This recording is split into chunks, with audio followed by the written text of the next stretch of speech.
Hello, everyone. I'm Stephen West. This is Philosophize This. If you're new to the podcast and haven't listened to last episode on Chachi BT and large language models, please listen to that one first before this one. In fact, if you're new to the show, you may consider going all the way back to the beginning of this series we've been doing on the philosophy of mind, episode 178 on whether consciousness is even something worth talking about. Thanks to everyone supporting the show on Patreon, patreon.com/philosophizethis. Philosophizethis.org is the website. I hope you love the show today. So I want to start out the podcast today with a question that we'll return back to near the end of the episode. You know, you talk to some people about technology in today's world. You know, something goes wrong, something horrible happens in the news, and you ask people what they think about it, and they say, you know, technology itself is not a bad thing. Technology is just a tool. It's neutral. Whether it's good or bad, that just depends on how someone's using it. And our job as a people, all we can do is try to incentivize the good actors of the world and deter the behavior of the bad. We've all heard people say this kind of stuff before, but the question is, should we really be thinking about it that way? Should we be thinking of technology as this class of neutral things that can't be judged as good or bad? Or is it possible that each piece of technology carries with it a type of latent morality, just given the capabilities it has to affect the society it's a part of? You have to ask yourself, is TikTok a neutral piece of technology? Are nuclear weapons neutral? Do we have the luxury anymore of thinking about technology in this way? Hopefully these questions, and me being awkwardly dramatic right now, will make a lot more sense by the end of the episode. But for now, let's build a bit of a foundation for the discussion we're having today. Last episode, we talked about Chachi BT, and we got past what's an initial intuition that someone might have who's just getting into these conversations about AI.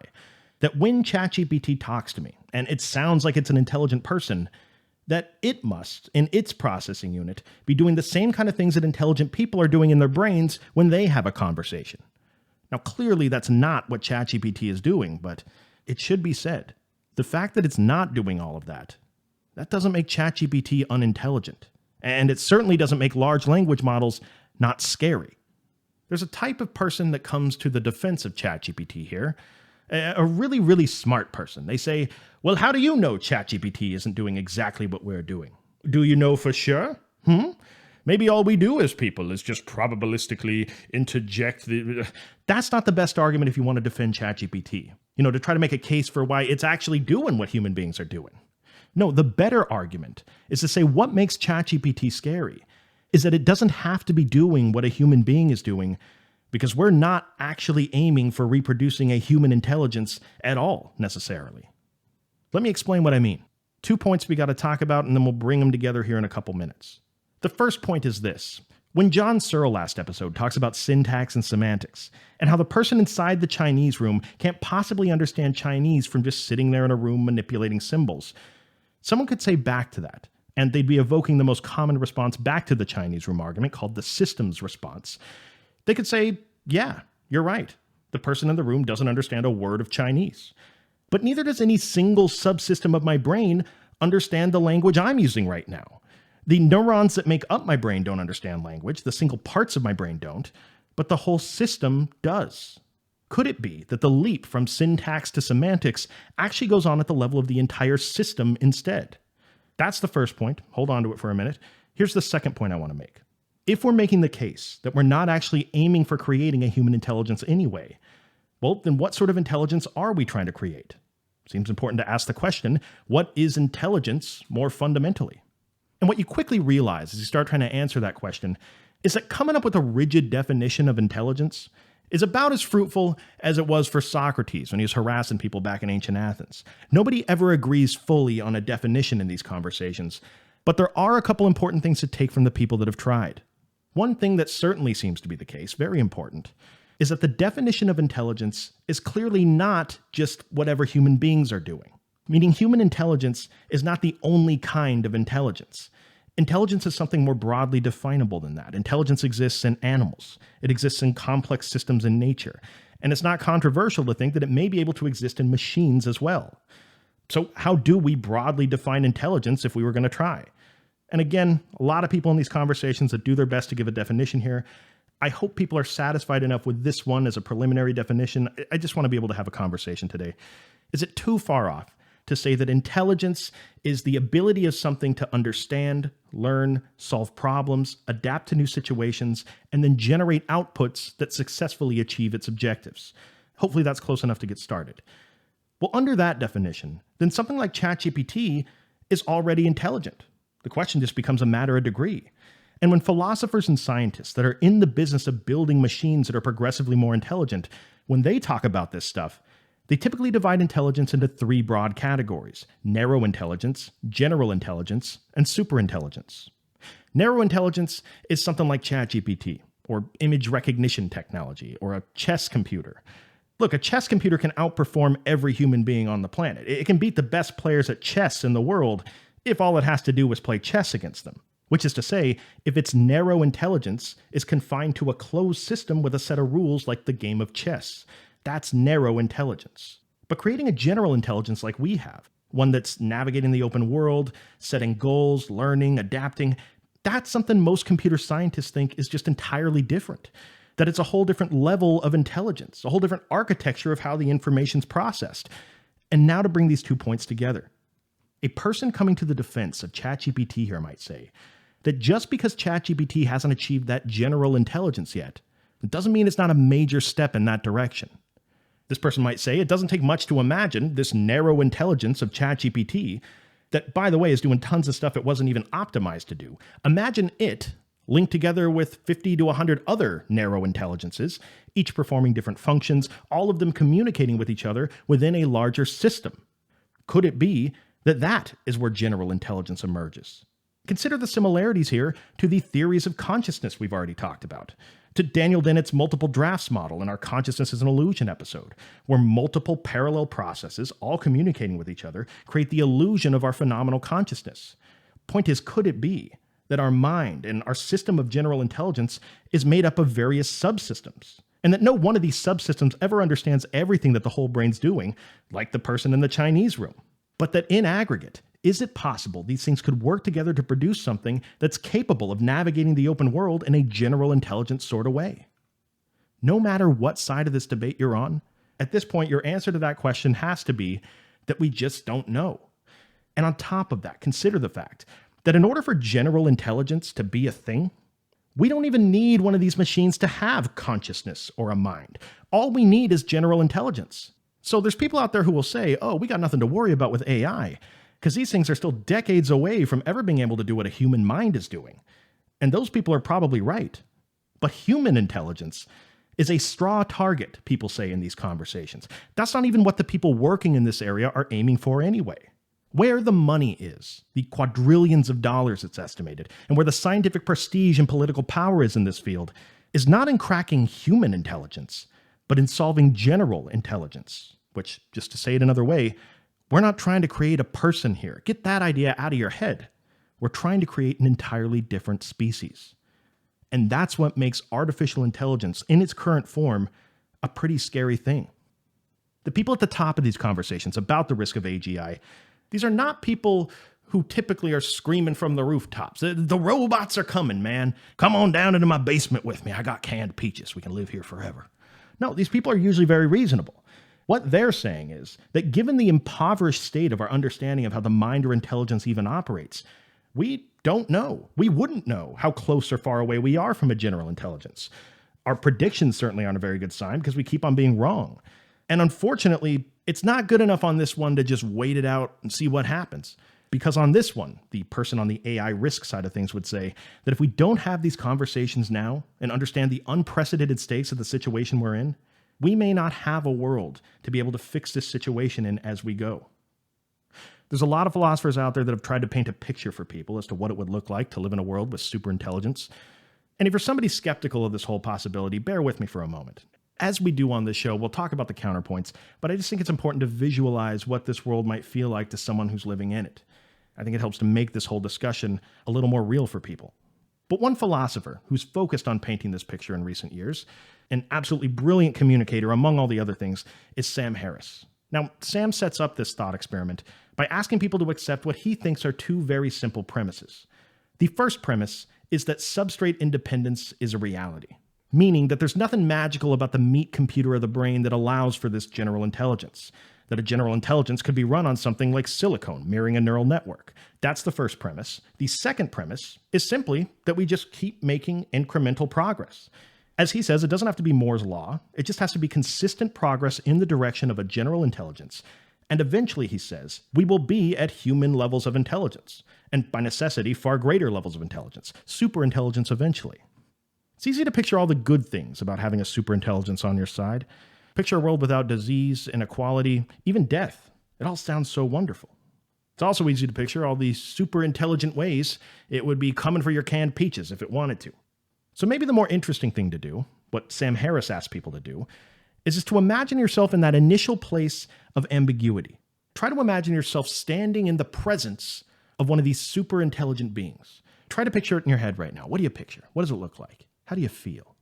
Well, one thing to keep in mind as you're forming that picture in your head is that this thing, whatever it looks like, would not be constrained by biology in the same way that you or I are. It doesn't need to have 2 legs and 2 arms. Remember, this is not a person. This is an entirely different species we've created.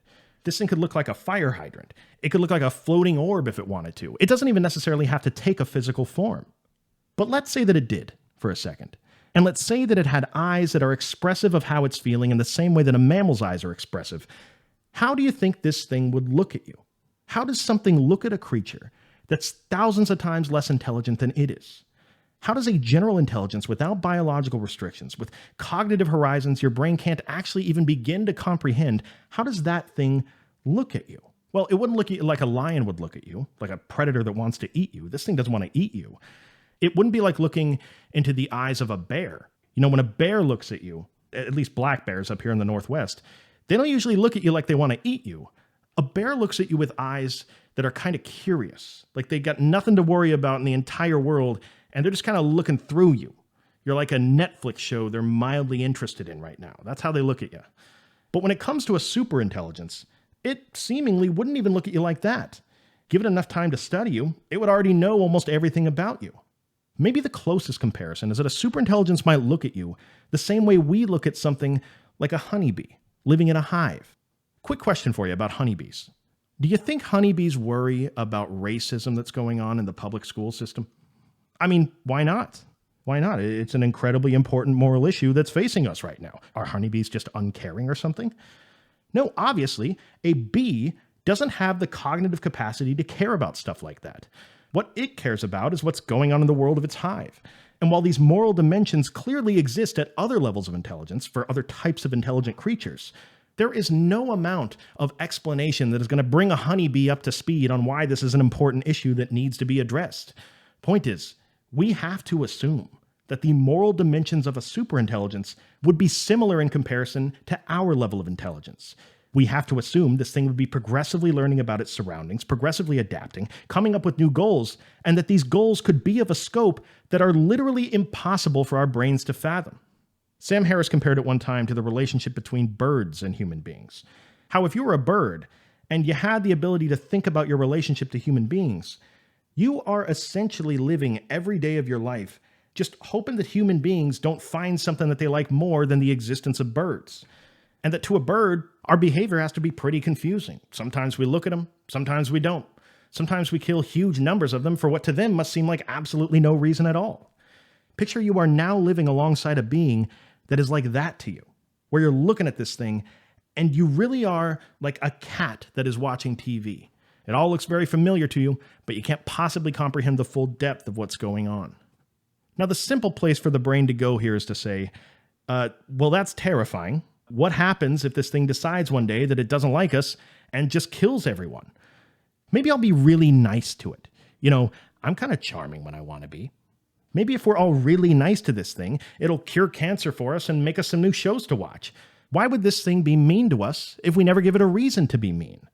But the more interesting thing to consider, Sam Harris says, and this is an adaptation of an idea from the computer scientist Stuart Russell, but he says that an AI that is on the level of a superintelligence wouldn't even need to have malicious intent towards humanity in order for it to be dangerous to us. He says, in the same way you buy a plot of land and you want to build a house on it, and that as you're building that house, throughout that whole process, you kill hundreds, if not thousands of bugs. And it's not because you have any evil feelings towards bugs.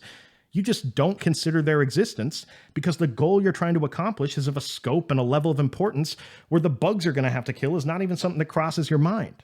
A superintelligence wouldn't need a nefarious motive to be able to do things that makes its existence dangerous to people. Now, somebody could say back to all this, wow, that's a wonderful picture that you painted there. A great fantasy world where a superintelligence exists. But this stuff isn't going on in the real world yet. And there's a lot of assumptions you have to make to be able to get to this point in your little fantasy. This person might say it starts to almost feel like you guys are LARPing over here. You guys are heard of LARPing, right? Those dudes that go out into the woods in wizard costumes and create a mythical world where they can fight and shoot magic missiles at each other. I'm sure you've all seen the videos of people LARPing on YouTube. If not, God, what does my algorithm say about me there?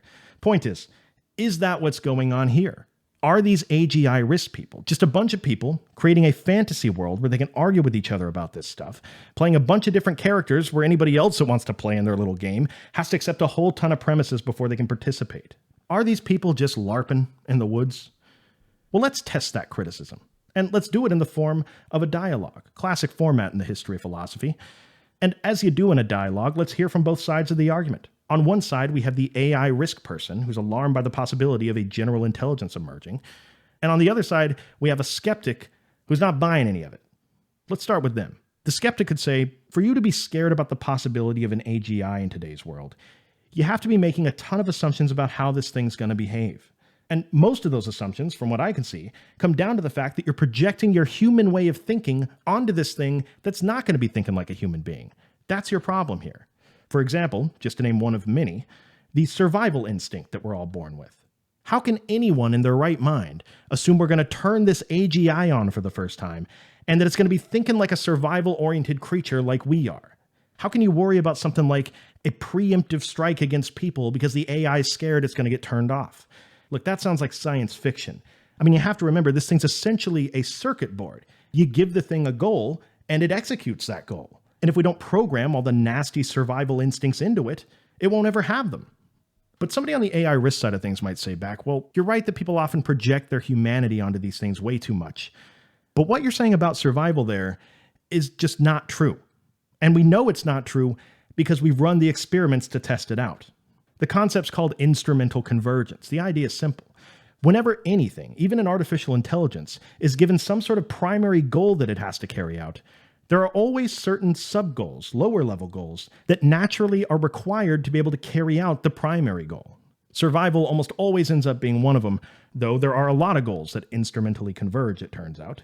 The philosopher Eliezer Yudkowsky writes, quote, whether your goal is to bake a cheesecake or fly to Australia, you could benefit from matter, energy, the ability to complete plans, and not dying in the next 5 minutes, end quote. So the person on the AI risk side of the argument could say that even if an AGI doesn't have a survival instinct programmed into it, it will still have a desire to survive so that it can carry out whatever goal is programmed into it. And by the way, you can find this same exact distinction between Nietzsche and Schopenhauer 150 years ago. But then the skeptic could come back at them. They could say, okay, point taken. But honestly, survival is the least of it.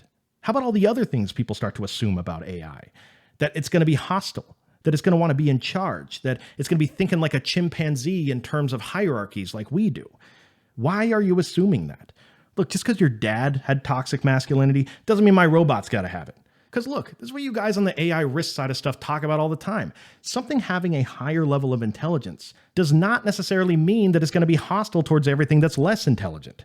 For example, a deer is far more intelligent than a predatory insect like a spider.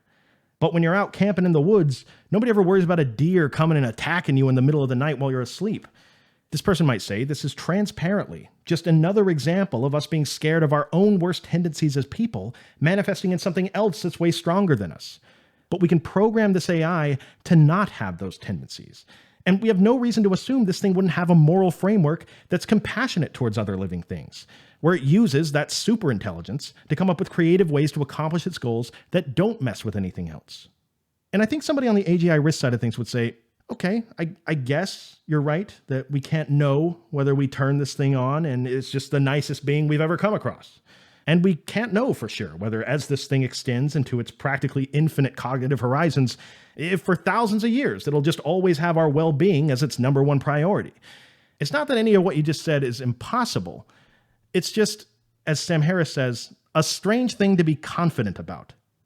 We don't know if it'll go that way. We don't know if it won't, which is why everything you've been talking about so far, by the way, the survival instinct, the chimpanzee level of hostility, in other words, whether or not this intelligence is aligned with human values, this is one of the biggest conversations that's going on in this area. If we accept that this thing's more intelligent and more powerful than we can possibly comprehend, the question is, how do we make sure that its values are not only aligned with our values right now, but how do we make sure that goes on endlessly into the future, even as our values change? This is often called the alignment problem by people having these conversations. And it can be tempting to think from the other side, hey, haven't we been doing moral philosophy now for thousands of years? Don't we have some common sense values we can program into this thing and not have to worry about it? I mean, isn't that what all those hours rambling about trolleys was supposed to be about? Objective moral ideals, where do those go? But it's not that simple. As Eliezer Yudkowsky puts it, we don't know how to get internal psychological goals into systems at this point. We only know how to get outwardly observable behaviors into systems. So if there was some sort of domino effect that happened that we didn't see coming, whereas superintelligence emerged over the course of the next 30 days, we wouldn't know how to program these values in, even if we had them, which we don't. And even if all human beings could agree on which values to put in, which we can't, we'd still be in a place where we're at the mercy of every unintended consequence that you can possibly imagine, and even all the ones you didn't imagine. There's a famous thought experiment in these conversations that illustrates this point by the philosopher Nick Bostrom. You'll hear about it if you're talking to people about AGI. It's called the paperclip maximizer. So imagine a world where people are trying to align an AGI, and they want to play it safe, so they give it what seems like to them to be a totally simple goal to accomplish. They tell it to make paperclips. And by the way, use that super intelligence of yours to get as efficient as you can at making those paperclips and make as many of those paperclips as you possibly can. Go ahead. And it starts out great. The thing's making paperclips. But then it starts to improve. Starts mining the Earth's resources to make more paperclips. Eventually develops nanotechnology. Eventually starts mining human beings as sources of carbon to find ways to make more paperclips. The point of the story is, even something as seemingly innocuous as making paperclips, when the stakes are as high as when you have a superintelligence executing the stuff that's outside of your control, even making paperclips can have devastating unintended consequences. And if paperclips are too theoretical for you, how about a real-world example? You could command a superintelligence to do something undeniably good. You tell it to cure or eliminate cancer, and while you're doing it, don't kill any human beings in the process. It seems like a totally reasonable set of parameters. Nobody could be mad at them. But then imagine the thing does a bunch of research and finds a really cool way that it can decapitate human heads and keep people alive inside of jars. But hey, now they don't have a body anymore, right? And I was looking at the stats. It says most of the cancer goes on in the body. Cancer numbers are way down since the heads have gone in the jars. I don't understand what you're so mad about. Now, it should be said, there's a lot of people currently working on solutions to the alignment problem. The field seems to be moving away from the area that we're ever going to be able to come up with strict protocols that account for every unintended consequence imaginable. Both Stuart Russell and Eliezer Yudkowsky are people doing good work in this field if you're looking for somebody to read more. But that said, let's get back to the skeptic of all this AGI stuff that was in the conversation before. Because another popular skeptical opinion people like to say back at this point, when they're confronted with just how complicated it is to align a system like this, is that maybe that's true, but maybe we don't really need to be perfect when it comes to alignment anyway. I mean, given how complicated the alignment process seems to be, maybe our real goal should be to just be able to control the AGI. And that seems easy. Trust me on this, as cousins of chimpanzees, we are experts in the realm of violence. We know this thing would have to run on electricity at least at first, right? So when the thing starts to show signs of getting out of hand, can't we just unplug it? And that's a silly way of saying, can't we just launch an EMP at it? Can't we just shut down the internet or shoot missiles at it? I mean, is this really that complicated? We just never let the thing get too powerful. That's the solution. People on the AGI risk side of things might say back, do you actually think that's how it's going to go down? Stuart Russell says, just from a game theoretical perspective, that's kind of like he's saying that I'm going to play chess against this supercomputer that's way smarter than me. It's way better at chess than I am. But don't worry, the second it starts to beat me too bad, I'll just checkmate it. It's like if you could checkmate it on command, you wouldn't need to be playing against it in the first place to benefit from its intelligence. It's a strange thing to be confident about, that we'll just nuke the thing if it gets out of hand, problem solved. To which the skeptic could say back, look, I was joking about the missiles. But aren't there other ways to control an AGI? Ways that involve us preventing it from ever getting out in the first place? Wouldn't that be a viable strategy? And yes, it is, in theory. That's why next to the alignment problem, another big area of conversation that's going on in this field is known as the control problem or the containment problem. This is why a lot of private companies that are developing this technology keep this stuff locked up inside of a black box. But even with black boxes, the same problems start to emerge. Just imagine a superintelligence trapped inside of a black box. How do you know this is a perfect black box with zero way of escaping? Software has bugs sometimes, okay? Do we really put ourselves in a spot where the future of humanity is going to rely on a computer coder being perfect once? More than that, how do you know that you're not going to get persuaded by this superintelligence to let it out? Stuart Russell says, if you want to think about this more, try to imagine yourself being trapped in a prison where the warden and all the guards of the prison are 5-year-old kids. Now, you're way more intelligent than them. You know things they can't possibly come up with on their own. And you look at the way they're acting, and they're acting in a way that's totally dangerous to themselves, to everyone around them. They're about to burn the whole prison down. Do you, from inside of your prison cell, try to teach them everything they need to fix their situation? Do you teach them how to read through the bars, teach them how to use power tools, teach them why it's important to share? Do you do it that way? Or is the more responsible thing to do to convince one of these dumb 5-year-olds to let you out of your cage and then help them all once you get outside? Again, the thing doesn't even need to have malice towards human beings for it to not want to be contained. So both the alignment and the containment problem are far from things that are solved that we can just wait around on. And look, all these criticisms from the side of the skeptic, the person concerned about AGI wouldn't see all this as antagonistic. At the end of the day, from their point of view, this is the skeptic participating in the discussion about AGI alignment and containment. They're just at an earlier stage of their understanding of the issue, and welcome to this level of the discussion. Now, we started this whole section of the episode by accepting a point from Sam Harris, that there's only 2 major premises that you need to accept: substrate independence and continued progress, and that if we accept those, we will certainly, with enough time, be able to produce a general intelligence one day. But it needs to be said, there's people out there that disagree with that. These people would say that he's making a lot of assumptions by making those assumptions. They may say he's smuggling in the computational theory of mind, that he's assuming intelligence is something reducible to information processing, that he's glossing over some big possibilities of embodied cognition. But I think they'd say that even if we're just going to stick to the 2 premises he mentioned, those 2 things are still filled with tons of ifs that we have no idea whether they're ever going to become wins. For example, we have no idea whether the massive progress we've seen in the last few years in the field of AI is just a bunch of low-hanging fruit, that we're going through an initial phase with the software, we're seeing tons of development, but that very soon we're going to hit some sort of a wall where there's a point of diminishing returns. Seems likely that could be a possibility, they may say. I mean, the only example of general intelligence that we have to look at took billions of years of evolution, which is not an argument that it has to take that long. It's just an argument trying to illustrate the potential complexity we're dealing with when it comes to organizing concepts, the ability to create new concepts, link them together into existing concepts in a meaningful way. That's a pretty big task that's not yet being done. Another if this kind of person would say is when it comes to hardware. Maybe we solve the software side of this AGI thing in the next couple years, but maybe it takes centuries or is impossible to have the hardware that can run this kind of software. Or maybe it's just so expensive to run, it'll never be scalable. This kind of person could say back to Sam Harris, look, all you're doing here is indulging in a very self-justifying loop of arguments. You're saying, hey, it's possible for a superintelligence to be among us one day. So now let's have a bunch of conversations about how the world might end if that actually happens. But under that logic, why not just be worried about everything? Why not be worried about genetic engineering and chimeras taking over the planet? Why not worry about facial recognition technology? Why not worry about gain-of-function research? And to Dr. Sam Harris, I'm not trying to speak for him here. This is just my opinion as to what he might say. I've created this weird dialogue between hypothetical people this episode.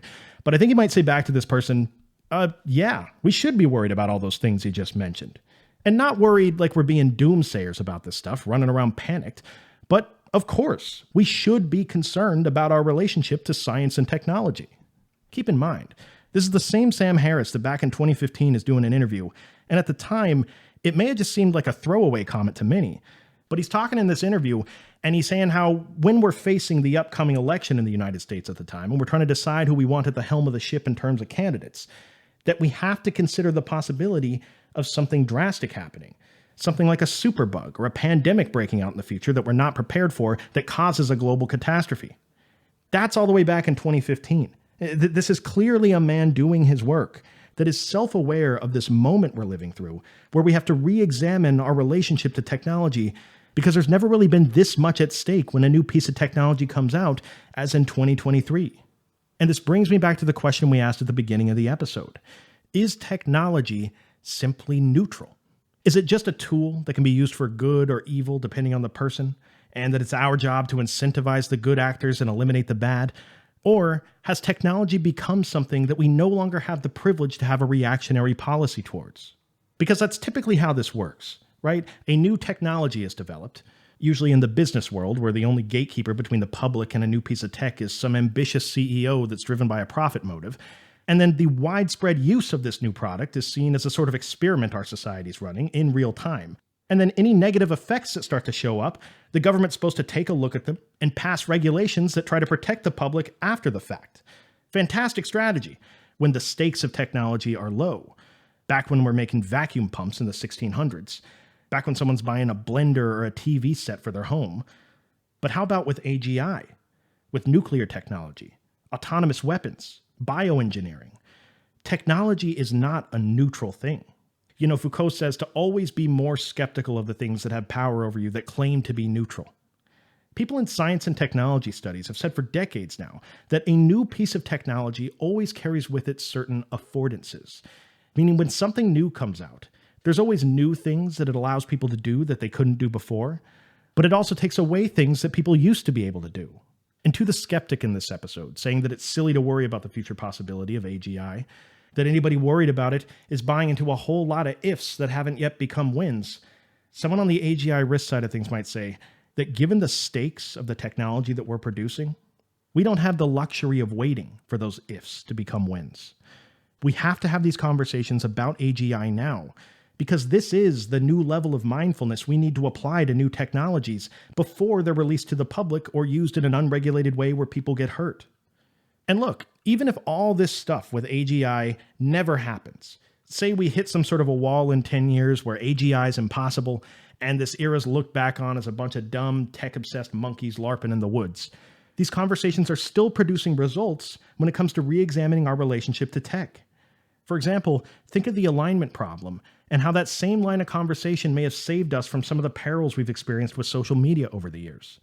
Meaning if your algorithms on a social media feed are aligned to the goal of maximizing the engagement of the viewer, then if misinformation and political antagonism is what gets the population to engage with stuff the most, then that's what people are going to end up seeing. Think of the conversations around the containment problem of AGI and the nuclear power disasters of the 20th century. Could any of that have been prevented? Next time, we're going to be talking about narrow AI and its potential impacts on society, some that are even going on right now. I know I said last time that was going to be a part of this episode. Well, this is more for you to listen to. I'm certainly grateful you decided to listen to a podcast about this. It just seems like a useful conversation for people to be familiar with being alive today. But I want to close today by acknowledging one point that we haven't brought up at all this episode, and it may at first glance seem like an obvious solution to all this. Why not just ban AGI? I mean, we put moratoriums on other tech that's dangerous. It's illegal to clone people. It's illegal to build a nuclear reactor in your garage. Why don't we just do the same thing with AGI? Well, funny you should ask. That's another thing that makes this a particularly complicated brand of existential risk. We can't stop at this point. We are living in a world with quadrillions of dollars up for grabs to anybody who has the insight and the free time to crack this thing. And you couple that with the fact that this is not like nuclear technology or cloning, where you may need a team of scientists to be able to monitor and regulate something like that. No, with AGI, GPUs are everywhere. Knowledge about algorithms and how to improve them, you don't got to be in a secret sisterhood to get access to that kind of stuff. So the only thing some people feel like we can do is to just win the race to the finish line. There's talk about maybe putting a temporary pause on this kind of stuff, but everybody knows even that would only be temporary.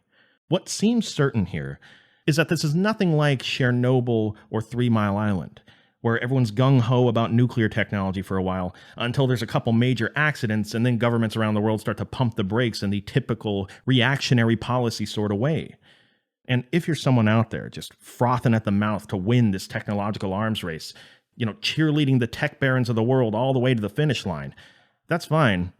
But there may come a day where you find yourself face to face with the kind of species we talked about earlier in the episode, staring down the barrel of something that looks at you far more like you're an elementary school science project than a human being. Thank you for listening. Talk to you next time. Patreon shoutouts this week. We got Francisco Aquino Serrano, Donald Manas, Brett Clark, Jara Brown, and Dylan Brenninger. Thank you to everyone that supports the show in any way that you do. Could never happen without you. I hope you have a good rest of your week.